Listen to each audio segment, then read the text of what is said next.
Hi, fifth graders. Happy to see you again. I'm really excited about this week because we are starting the Dragon's Eye project. And I know so many of you have been looking forward to this project all year long. So we're going to take a break from drawing our own faces and other people's faces, and we're going to focus on drawing, well, part of the face of a dragon. So this is not my project. This is one I found by a woman named Claudia Loubier. So I just wanted to be upfront with that this is not an original project. So the first thing we're going to do to kind of get into this project is to take a look at some animal eyes. And we're going to look at some of the characteristics that they have. So this one is some kind of reptile, maybe an amphibian. And the first thing I notice is there's lots and lots of scales. There's little size scales here, there's some medium scales here, and larger ones here, and then they go down smaller. I'm looking inside at the iris. I see the pupil is oval. I see the iris has some different colors and designs in it. Let's take a look at another one. I think this one is of a gecko. And this one, again, I see the scales. I see really small ones around the eye. I see larger ones as it gets farther away from the eye. And in this one, I'm noticing this pupil. Again, it goes up and down. It's not circular, but it has a beautiful pattern in it. And I'm also looking at the eyeball, or where our iris would be. And I'm seeing all these wonderful lines through it.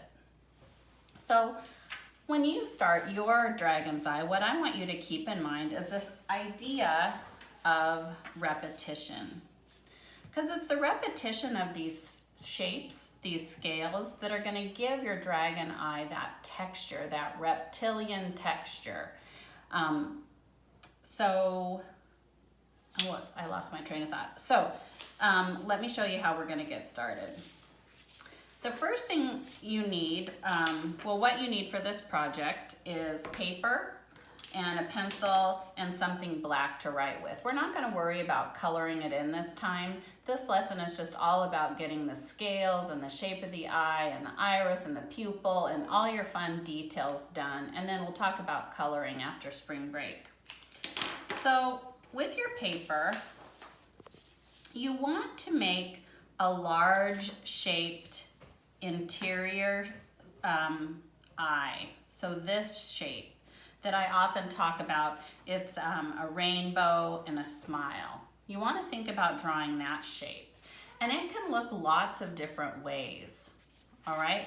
I have a few that I did just to kind of get you thinking about it.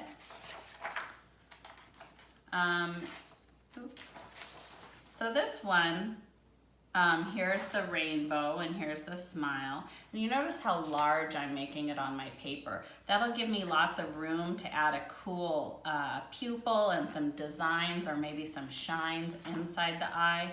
And it will give me, and it gives me room to do the scales around it. So that's one option. Here's another one that kind of comes pointy in the corner.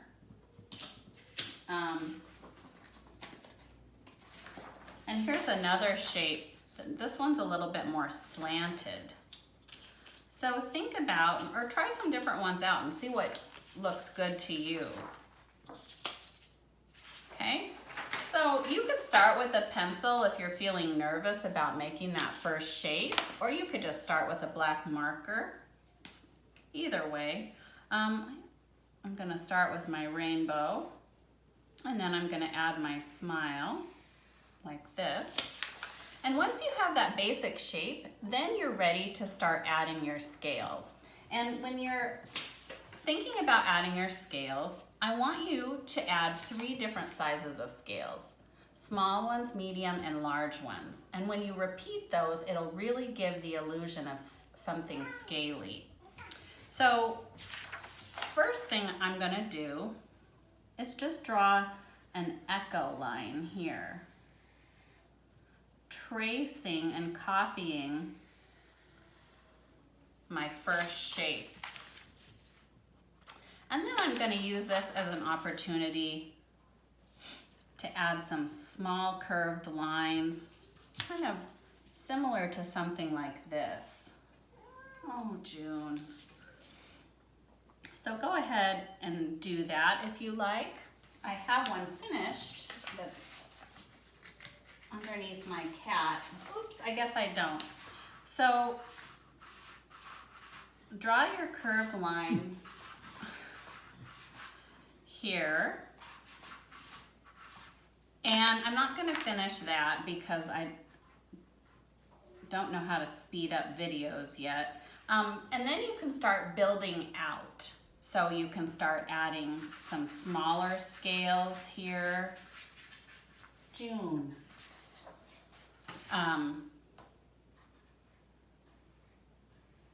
You can add and then go for some larger scales. Maybe these are going to be bigger.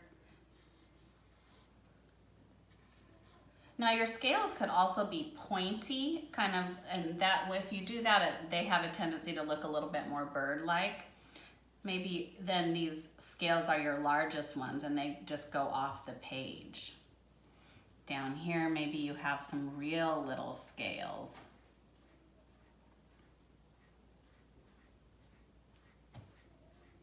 Okay, so fill that in and then you'll end up with something like this. Yours, of course, will look different than mine, but here you can see I did that shape with the curved lines inside here. I added some little teeny tiny scales. I have some medium scales and some large scales.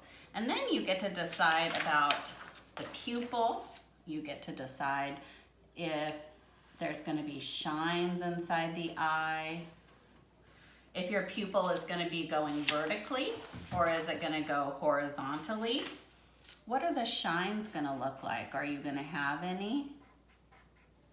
Are you going to have any lines going through like this eye did?